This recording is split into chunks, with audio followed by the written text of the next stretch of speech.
पहले कोई जमाने में घर से 5 रुपए खर्ची मिल जाती थी तो बहुत खुश हो जाते थे।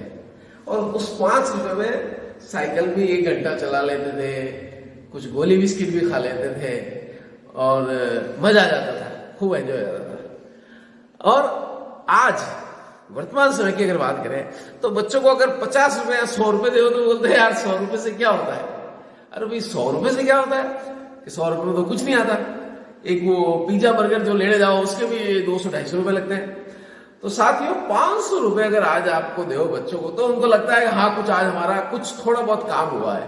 तो साथियों कहाँ अपनी वो जिंदगी जो 5 रुपए में हम खुश भी हो जाते थे और दोस्तों के साथ एंजॉय भी हो जाते थे, और आज 500 रुपए भी दो तो लगता है यार क्या 500 रुपए से, 500 रुपए तो कुछ होता ही नहीं है, 2-3 हजार रुपए 4 हजार रुपए चाहिए।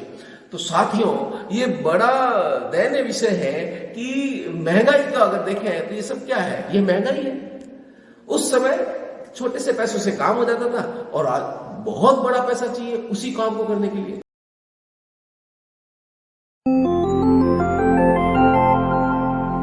नमस्कार साथियों, मैं चेतन लाखोटिया। इस YouTube चैनल पर आपका बहुत बहुत हार्दिक स्वागत है। आपका बहुत बहुत दिल से साधुवाद जो आपने पिछले वीडियो में बहुत अच्छा प्यार रिस्पॉन्स दिया, इसके लिए आपका दिल से धन्यवाद। मैं आज इस वीडियो के माध्यम से आज आपको यह बताने जा रहा हूं कि इस महंगाई के युग में इस महंगाई को पार पड़ने के लिए अपन को क्या करना है। बात करते हैं खर्चों की।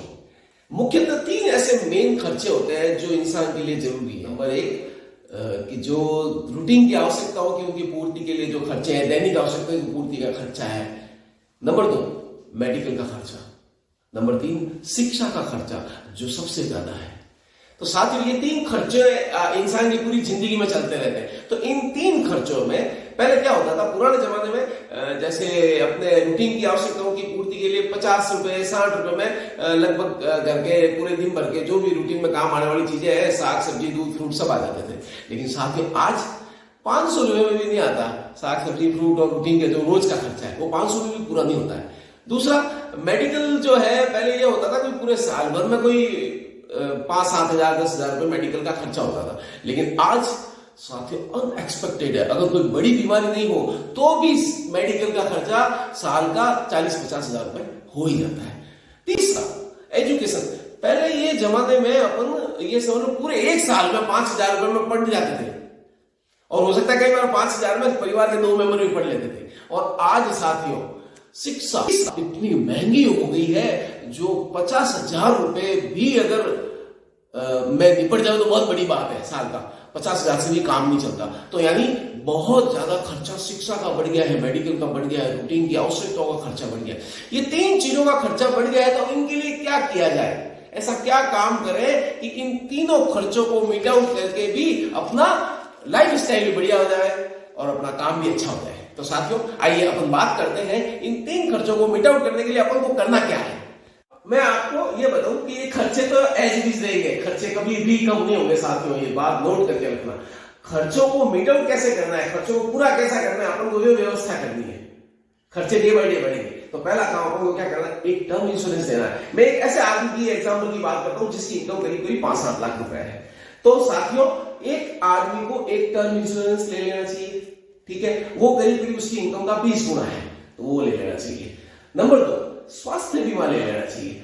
स्वास्थ्य बीमा उसकी इनकम का करीब करीब डबल ले लेना चाहिए। सपोज 5 लाख 7 लाख है तो उसको 10 लाख 15 लाख रुपए तक का एक हेल्थ इंश्योरेंस लेना चाहिए, कम प्रीमियम में मिल जाता है। 2 हो गया ये। और नंबर 3 जो उसके रूटीन के खर्चों के लिए एसआईपी एक जरूर लेनी चाहिए। जो खर्चा करके जो उसका पैसा बचता है उसको वो निवेश करे, निवेश करके वहां से मल्टीपल्स पैसा उसका कंपाउंडिंग होकर पैसा उसको मिलेगा। तो उसके लिए उसको एसआईपी करनी चाहिए। और एसआईपी जो है उसकी इनकम का कम से कम 20 से 25% के बीच उसको एसआईपी करनी चाहिए। मतलब 5 लाख रुपए अगर कोई कमा रहा है उसको 10,000 रुपए हर महीने की एसआईपी चालू कर देनी चाहिए, ताकि उसके भविष्य में जो होने वाले खर्चे हैं, बच्चों की शिक्षा, एजुकेशन, मैरिज, रिटायरमेंट प्लानिंग जो भी है, वो सब खर्चे उसको एसआईपी कंप्लीट जब हो जाएगी, एसआईपी जब चालू हो जाएगी उसकी, और जब उसके जो खर्चा आएगा उस समय एसआईपी का बहुत बड़ा अमाउंट बन जाएगा और वो पैसा उसके काम आ जाएगा। तो साथियों, अपन को ये तीनों काम करने हैं, तभी अपन इस महंगाई से निजात पा पाएंगे। अदरवाइज आज के जमाने में इस महंगाई से निजात पाना बहुत मुश्किल काम है। आपको 3 काम करने हैं। नंबर पहला, टर्म इंश्योरेंस लेना, नंबर 2 हेल्थ इंश्योरेंस लेना है, और नंबर 3 एसआईपी चालू करनी है। बहुत जरूरी है साथियों। वीडियो को अंत तक देखने के लिए बहुत बहुत धन्यवाद। जय हिंद।